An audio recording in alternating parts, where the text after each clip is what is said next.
ScienceMag.com.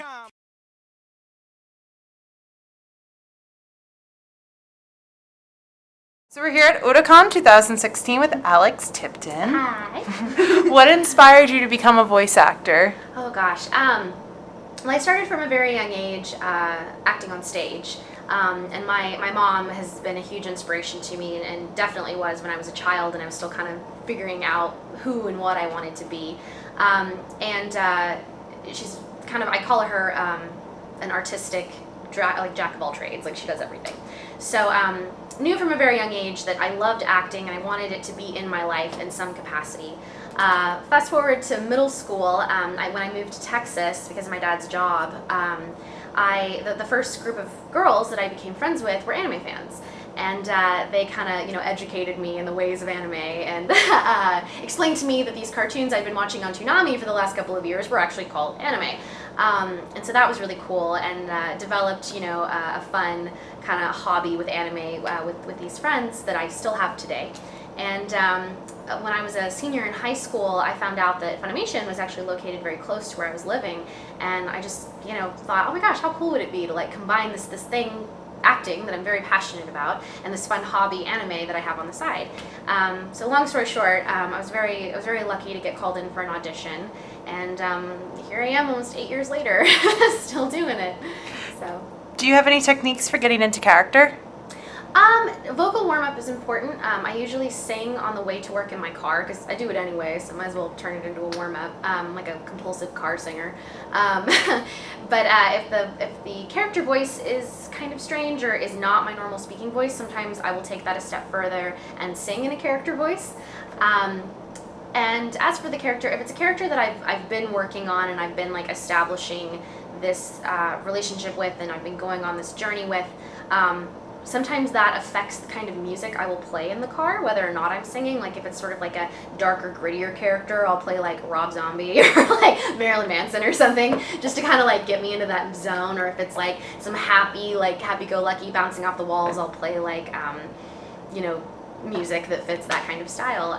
Or I'll play like happy Broadway music that's very like, wah, And so that kind of gets me into the mood. But a lot of it comes from the director also, just sort of, because I'm only seeing what I'm recording, he'll sort of spin the circumstances of the scene for me and take me to whatever place I need to go. So could not do this without directors. Are you very animated in the booth, or are you more like stationary? It's so funny. For the longest time, I wouldn't move at all. And then I heard stories about other people like doing crazy things in the booth, and I was like, am I doing something wrong? Like, am I supposed to be that animated? But then I realized it really is whatever works for you. And as the years went by, I started to get a little bit more animated. I'm very arm animated. And it depends on the type of character. Sometimes I'll gesture with my hands, or I'll go like this. I mean, obviously you can't cover your mouth, but if it's a really sassy, bossy character, I'll have my hands on my hips. If it's someone super shy and guarded, I'll kind of go like this. I hold myself in different ways. But then, apparently, I'm working on a character named Tamazo in Puzzle and Dragons right now, who's just so animated. And I don't notice myself moving a lot, but apparently our director, Felicia, wants to film me recording and two other ladies recording our characters because she wants us to see, how, spastic we are in the booth. So, I don't know if that'll happen. Has working as a voice actor fulfilled any of your bucket list goals? Oh, wow. Definitely meeting people that I had heard, in anime that have been doing this for a very long time, like Chris Sabat and Monica Rial, and that have been in this industry, 10, 15, 20 years, so that I was hearing them when I was just an anime fan in middle school and high school. And not only being able to put faces to people like that, but also being able to work with them and call them my friends and call them my mentors, and that's very incredible to me. Through this job, I've also gotten to travel to a lot of really great places, and traveling has always been a huge passion of mine, so getting to see new places is really amazing. Getting to work on certain shows, this weekend I was just announced as the voice dubcast, or Words. I talk for a living. The the dub voice for Kaoru in the new Rurouni Kenshin movie, and Rurouni Kenshin was one of my biggest fandoms, like when I was in middle school and high school, and so it's sort of like that coming full circle.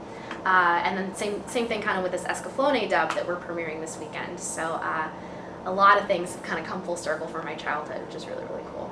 Are you a part of any current fandoms? Disney. I'm a huge Disney fan. It's kind of sick. I'm a huge Disney fan.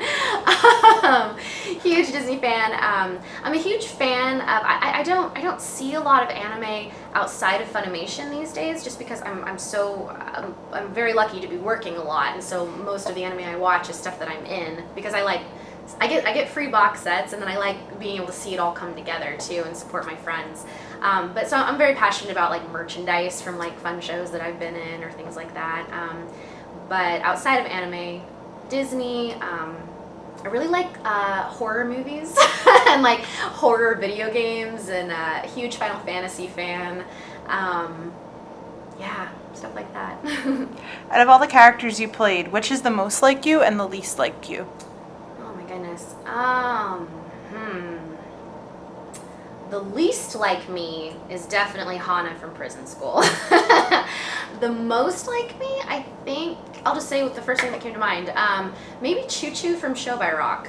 I identified with her a lot, even like the parts of her that may not be as, I don't want to say positive, but as desirable. Like she kind of goes through a time where she's a little jealous of like one of the girls in the band, and I don't consider myself a jealous person, but I definitely feel insecure sometimes, and her kind of dealing with those feelings and realizing that it's like, I'm not jealous because I'm a bad person, I'm jealous because I don't believe in myself. But she's very motherly to people, she's very kind, she's very supportive, and those are qualities that I try to strive for. So. Okay. Do you have any advice for your fans? Just keep being awesome. Keep being awesome. Keep supporting the dub industry, even if you don't prefer a dub, or if you're not a dub fan at all. When you pirate anime, it hurts the industry, and when you pirate anime, it hurts Japan. And so you may think that you're sticking it to like the dub industry by not supporting the official release, but you're really hurting Japan. And if more people pirate their shows, they're going to stop making anime, and it's going to just trickle down until there's nothing left. So buy anime legally, because you are supporting anime on a global scale, not just an American scale. So keep doing that. Thank you very much. Thank you.